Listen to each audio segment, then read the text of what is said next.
Well, after the success that was the Fixed the Newell Post by Wet Coast Brewing, I found another Wet Coast Brewing can on the Spuds Tumwater shelves, and this is from their single hop series, which first made me think of Black Raven and their very excellent Core of 4 series, which sadly I have not seen anywhere local lately. I don't know if they're still even continuing it, but it was kind of a nerd's beer that focused a cycle of 4 beers each year where each one focused on a different of the primary ingredients in beer. That is the water, the malt, the hops, and the yeast.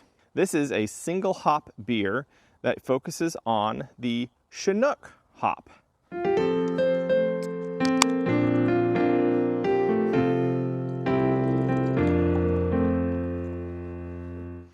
Well, hello and welcome to another episode of Chewing the Brew.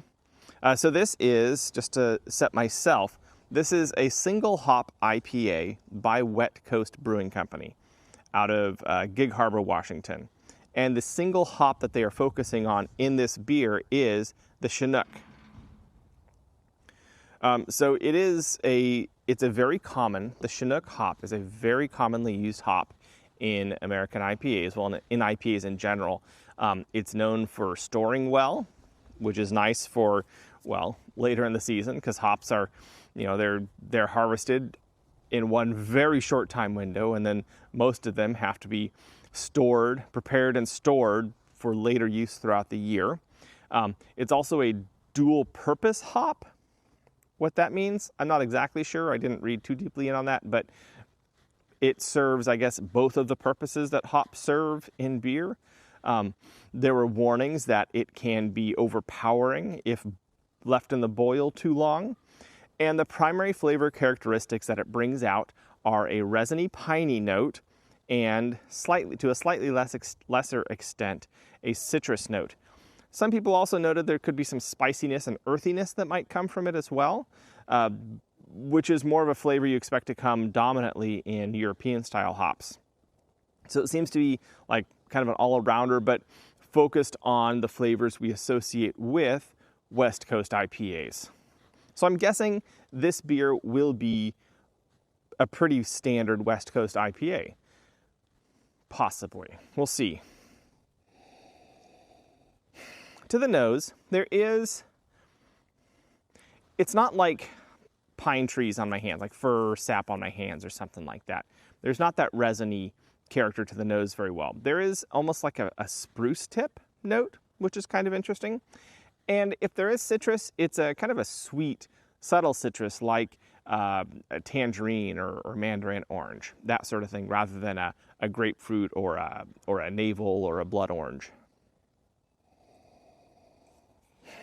There's a little bit of a herbal character, but not too much. When I first opened the can, it was a pretty juicy aroma that came out. But it's all the same aromas that are in here right now.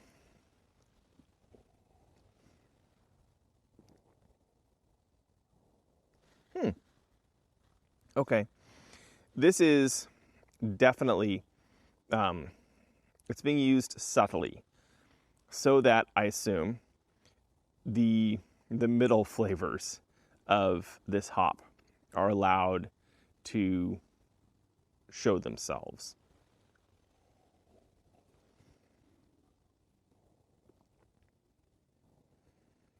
It definitely builds though. So it starts very much tasting like it smells. There's a nice sweetness to it. Not syrupy sweet, just malty sweet, dilute orange juice kind of thing. So that citrus is coming to play. And there's a little bit of once again, kind of that spruce tip beer note to it. And then once you swallow the first swallow, this slow bitterness starts to build in your mouth. That's the resiny, piney, the things you look forward to when you're a fan of the West Coast IPAs. It never gets really strong, but it's very present, and it takes a long time to clear out. 20 seconds, maybe 30 seconds, and you're still kind of feeling it on the retro breathing as you breathe back out.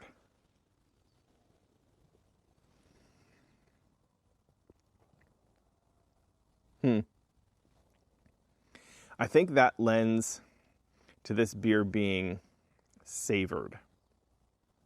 Yeah. Because it's not like punchier in the mouth bitter, because the flavors are not particularly intense while the beer is in your mouth, you can hang on to it, swirl it around a bit, get your tongue in there. And it's really pleasant and enjoyable. And then you slowly have this building bitterness. It's mostly kind of back of the mouth beginning, and then it kind of comes out to the tongue and the roof of the mouth a bit. And it's just really pleasantly there. Really nice, resiny, piney.